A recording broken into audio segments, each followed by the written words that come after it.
very ordinary, something that we're used to, no? Araw-araw yun ang kinakain natin sa bahay.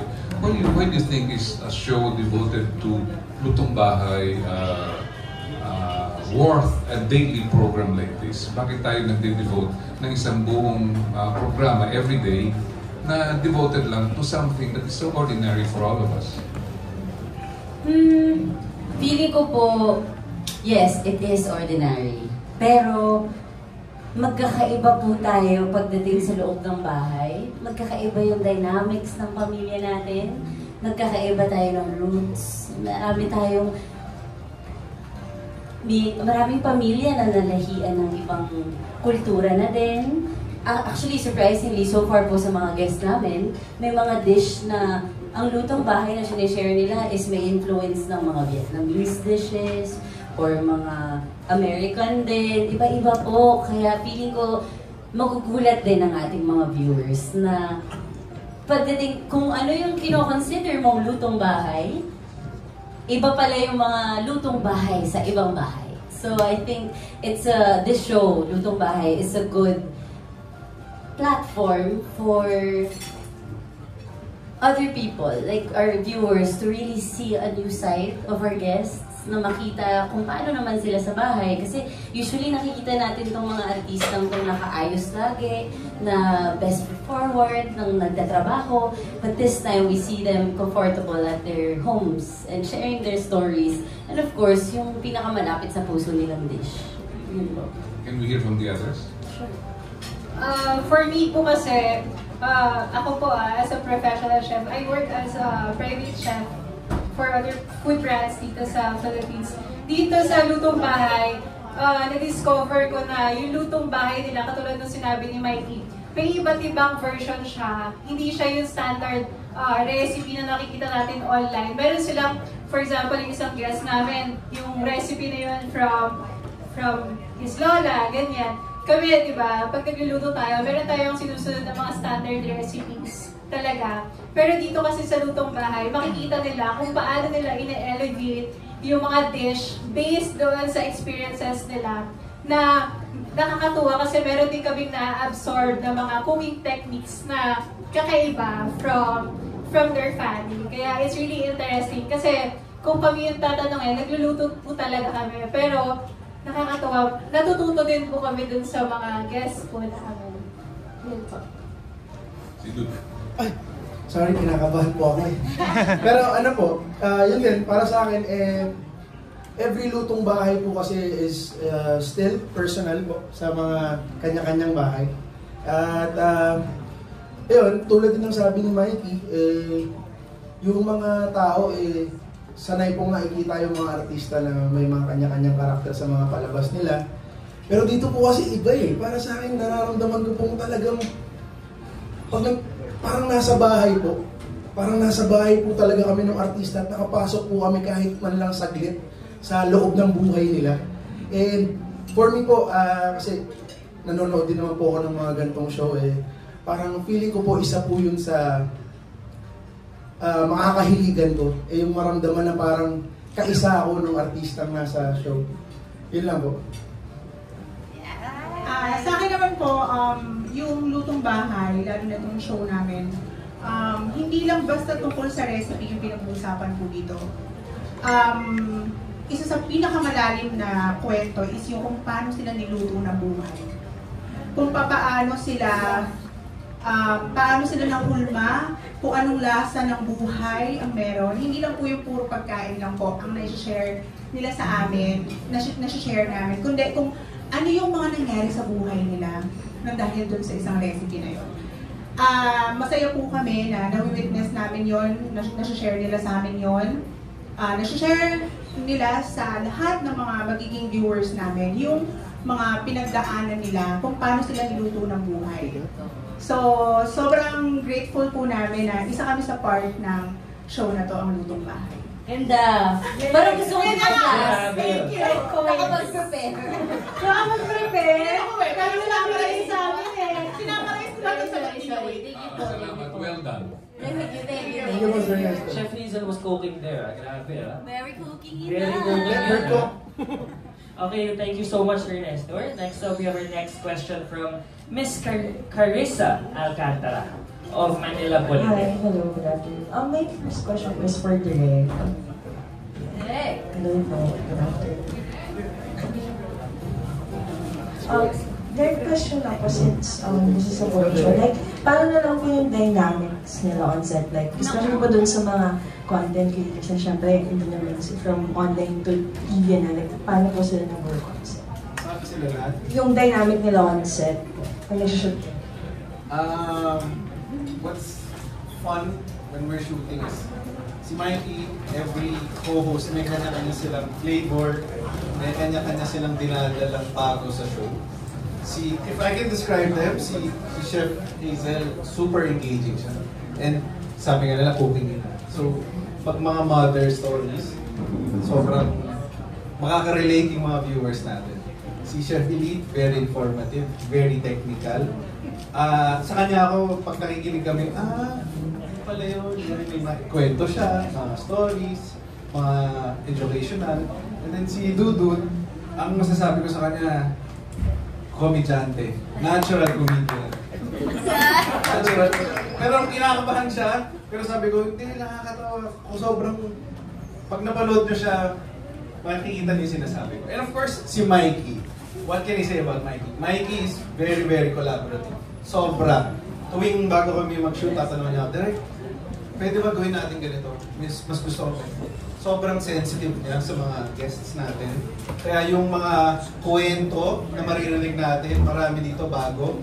Marami dito na kung hindi si Mikey yung host, tingin ko hindi niya mahuhugot. So, it's sobrang pleasure to work with all of them. Dahil dyan?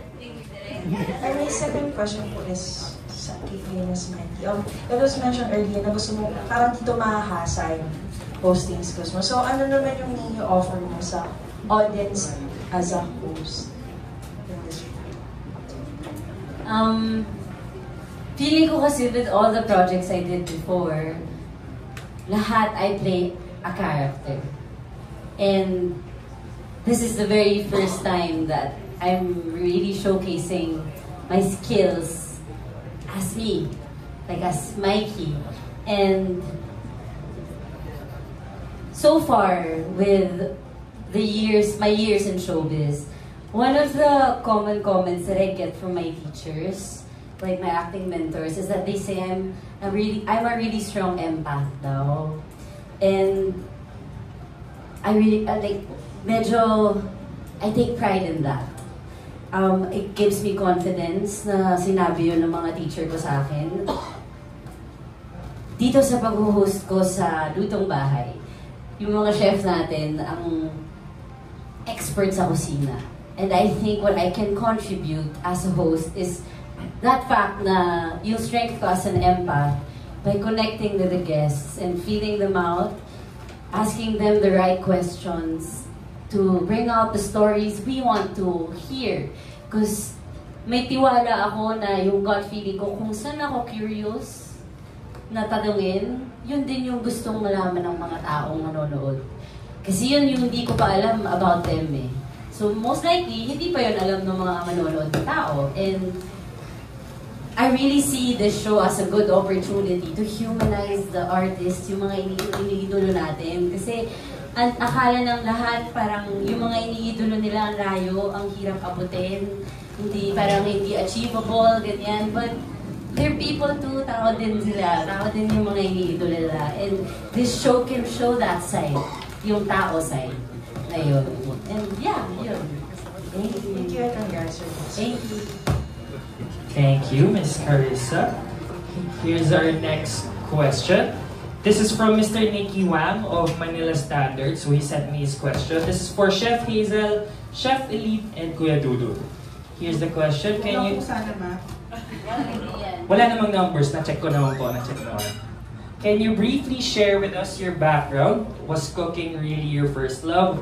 What pushed you to share your passion online via TikTok and vlogs? And his second question is, ano yung main reason why you agreed to do this show? Anyone can start. Ako'y pinakamatanda sa inyo. Ano na lang ako. Ayun.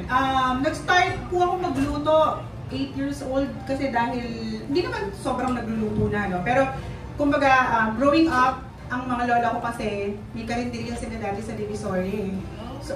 So, kapag nagluluto sila, lagi akong nakikisyoso, lagi akong tinatawag, gano'n.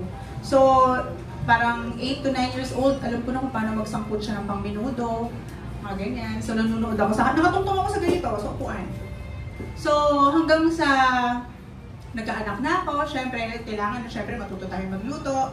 Nag-aral ako ng kulinarya, hanggang sa naging professional chef ako sa isang hotel. Hanggang sa nakarating tayo dito, sa Lutong Bahay. Sobrang saya ko dahil, actually hindi lang basta masaya lang pala yung una ko naramdaman, kundi nagulat ako.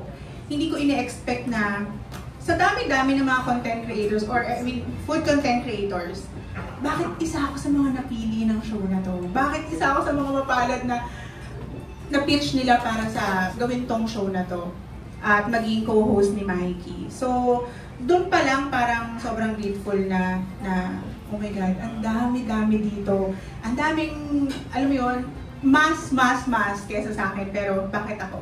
Kaya, yun, talagang gusto ko din talagang gawin to dahil nga marami kaming matututunan eh. Katulad nga ng sinabi ko, hindi lang tungkol sa pagluluto.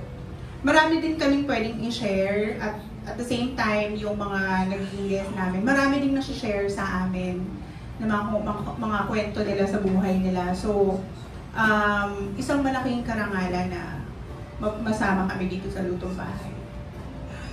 Nice. Ayun lang po. Thank you. Iyak na ako. Grabe naman yun. Next up. Ako naman po, ganun din, katulad po ni Chef Hazel, nagsimula din po ako as home cook. So, assistant ng mami ko. Talaga luto-luto yung mga tinatanaktan ko, kinuha ko, niluluto. Kasi wala naman kami pang-enroll ng culinary school dati. Di ba kami magkakapatid? Yeah. Di ba? Very payak lang talaga yung pamumuhay namin. Kaya wala akong capability to enroll in culinary school. And then, I was a communication student way back in college. So, may subject kami doon, film, docu, mga ganun.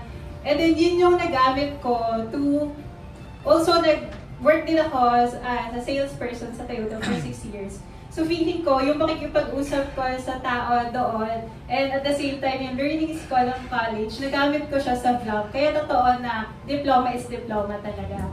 So, and then, yun nga, nung nakalubag-luwag na, nag-enroll ako sa culinary school kasi gusto ko pa din talaga matuto. And then, hanggang ngayon nag-aaral pa rin ako.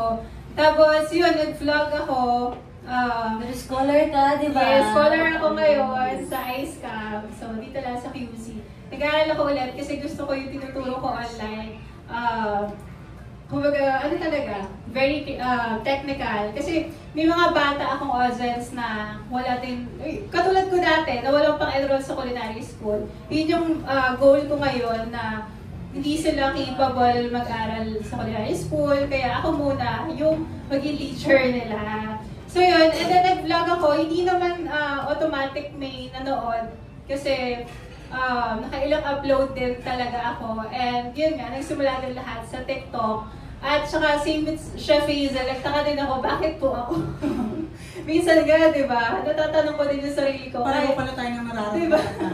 So, nagtinanong ko din yung sarili ko, at saka kay Ma'am Gay, sa manager ko, bakit ako? So, I think naniniwala kasi ako sa destiny na if it's destined talaga to happen, na kahit maraming hindi na pa sa'yo, kung para sa'yo talaga. Kaya ito Lutong Bahay, ang goal talaga namin, hindi siya maging serious show na parang culinary school.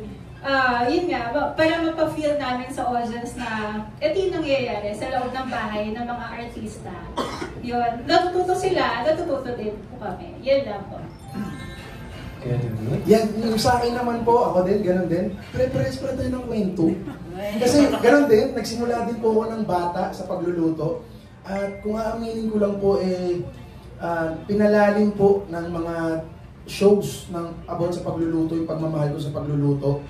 Yun nga lang, para maging chef, kailangan mo ng budget at mabigat na pera.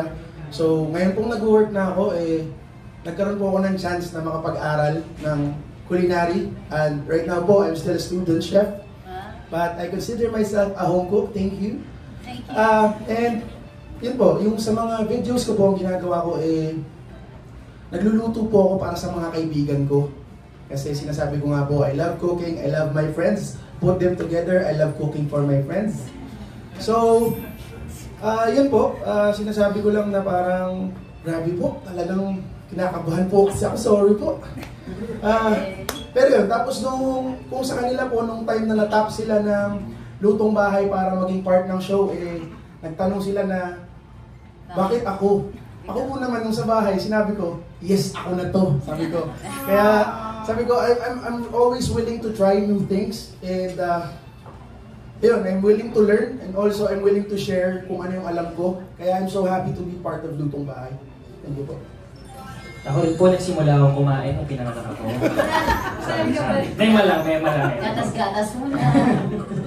Thank you so much, guys. Kaya from different backgrounds talaga, you know? So iba-iba rin yung dala niyo sa show. And I also believe that you guys are where you're supposed to be. Tama, di ba? Maraming salamat. Okay. Eto, ang next question natin, Miss Rose Garcia of Marites University and PEP. Belated Ate Rose. Thank you.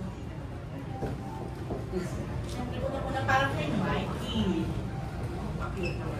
Ayan din Mikey sa The Lost Recipe, di ba? Parang ko na dun assistant, ano ba? Aspiring As a chef, yes. Oh, yeah.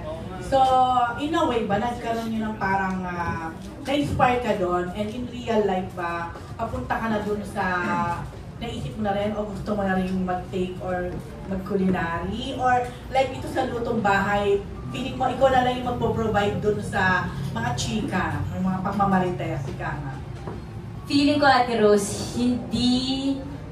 Yes, mako-connect ko siya na na-inspire akong magluto more, pero hindi the way you think. Hindi galing dun sa cooking fully na, yes, nag-training kami for the show as a chef, yung mga 3-4 na araw, tinuruan kami ng official workshop for it, pero yung talagang, yung urge ko na matutong magluto, hindi dun nang galing. Dun sa lock-in. Kasi dun nag-umpisa ang lock-in 2020 nangyari yun. Tapos syempre pag lock-in, wala kang kasamang assistant, wala kang diba, sa taping. Tapos more than a month kayo dun. Tapos dun ko na-feel for the first time in my life yung independence. Talaga na fully na ikaw lahat naglalaba, ng underwear, everything. Tapos ikaw kapag nag-crave ka, ang hirap pa nung since sarado nga, ang daming rules dahil lock-in. Kung may kinikrave ka, ikaw magluluto, di ba? So, doon nag-umpisa yun. May dala akong portable freezer, may dala akong mga karne sa kwarto ko. Tapos, yung ganyang lutuan, pero yung isahan lang. Oo, yung stove. Yes. Tapos, buti nga hindi nagreklamo yung hotel na may pausok sa loob ng kwarto. Lahat na ng like bukas bintana, tapos may ginawa kaming ilabas namin yung upuan sa labas ng bintana para nandun yung lutuan. Lahat ng style, dun talaga dun ko na-start mag-enjoy yung sa cooking. Because the independence that parang na-force into all of us nung lock-in dahil sa pandemic, dun nag-start. Pero syempre na-enjoy ko din yung mga natutunan kong facts sa The Lost Recipe, of course. Mikey, parang GMA has been so good to you dahil parang talaga nilalagay ka niya sa, of course, acting, even sa variety before. So, ngayon naman sa hosting. So, dito na ba papunta? Then, isa din ba to sa mga ini-aim mo? If magiging fully honest ako, Ate Rose, last show ko was the right one. The right one with you. Yes, also. And, Miss Nessa! Yan! That's all welcome on Miss Nessa, guys! Thank you, Ayan. Thank you, Miss Nessa. Wala ka kanina, nag-thank you ako. I love you so much. Thank you for this show. Ay, nasa loob. Ayan! Okay ba ba? Sorry. Ayan. After the right one, medyo napatagal yung break ko. And during the break, ang dami kong na-realize, yung pahinga na yun, na parang sabi ko, oh, so this is how it feels pag natitenga ka. Paul was a big help with those feelings. Lagi niya pinapaalala sa akin noon na lahat ng artista nararamdaman yan. Parang hindi mo kailangan mag-overthink, ganyan-ganyan. Pero syempre, dahil natural yung feelings na yun, di ba? Kung ano-ano iisipin mo. I chose to, parang sabi ko, imbes na malunod ako sa sadness or mapunta ako sa magreklamo or whatever, sabi ko, why not maghanap ako ng bagong skills?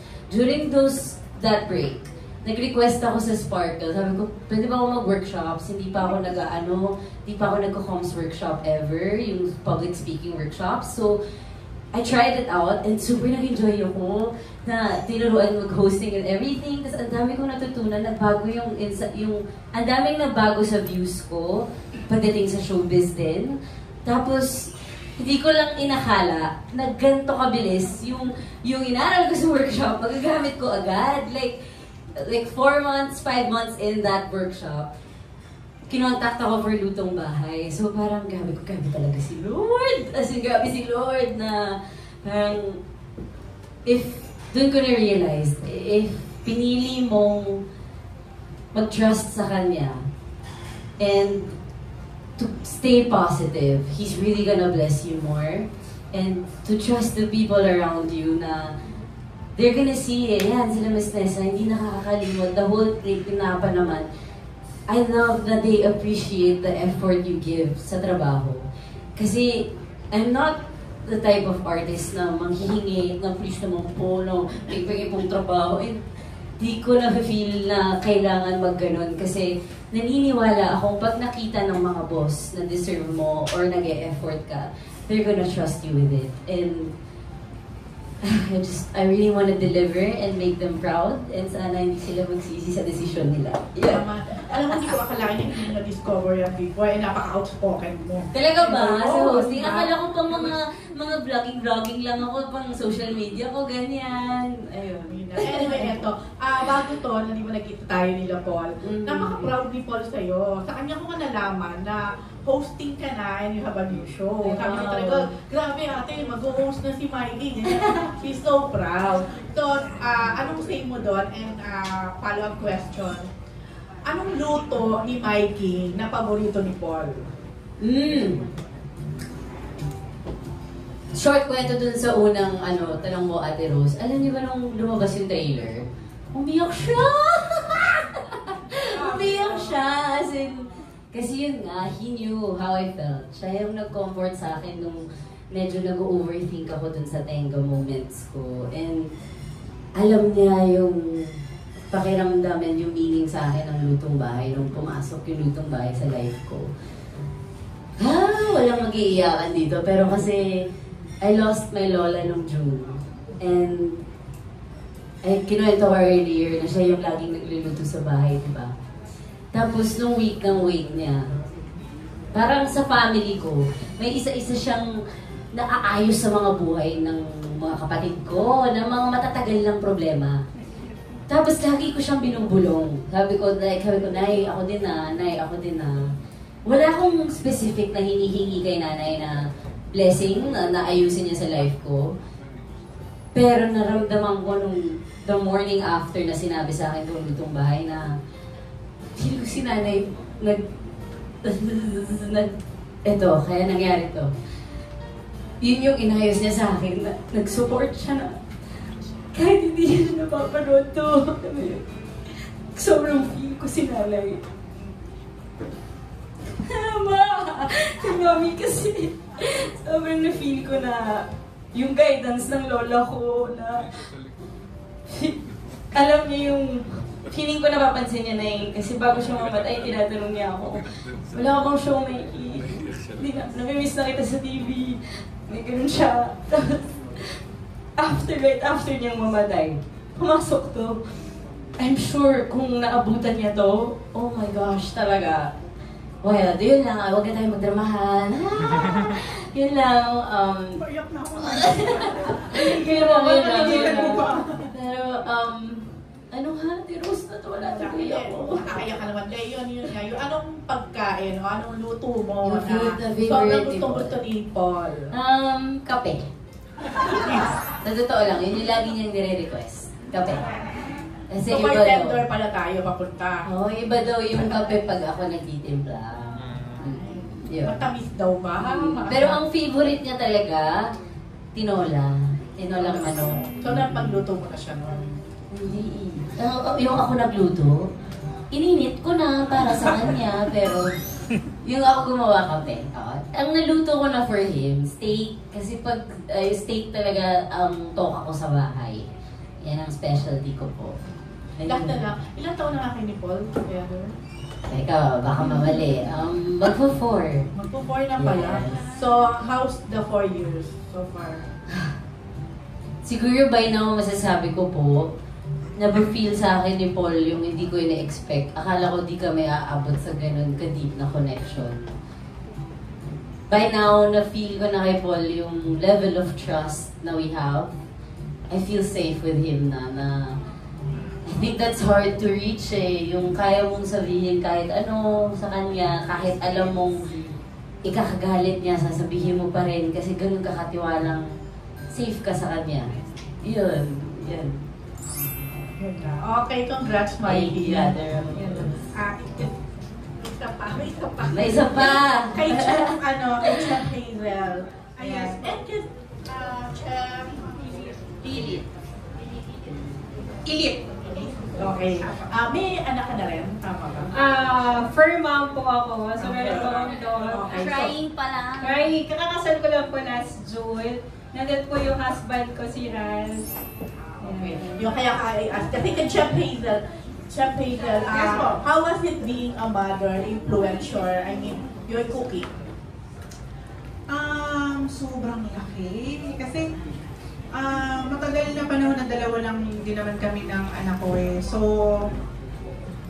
yung pagluluto sa akin, talagang kasama na talaga na lumaki siya na, alam mo yun, syempre kung dalawa lang kayo, nagluluto ka para sa kanya, lahat ng mga request niya, ikaw ang nagluluto. Tapos, ituturo mo din sa kanya kasi kailangan na maging independent, kailangan niya matuto magluto. So, masaya ako na nagagawa ko yung parte ko as cooking ina talaga para sa anak ko. Yun.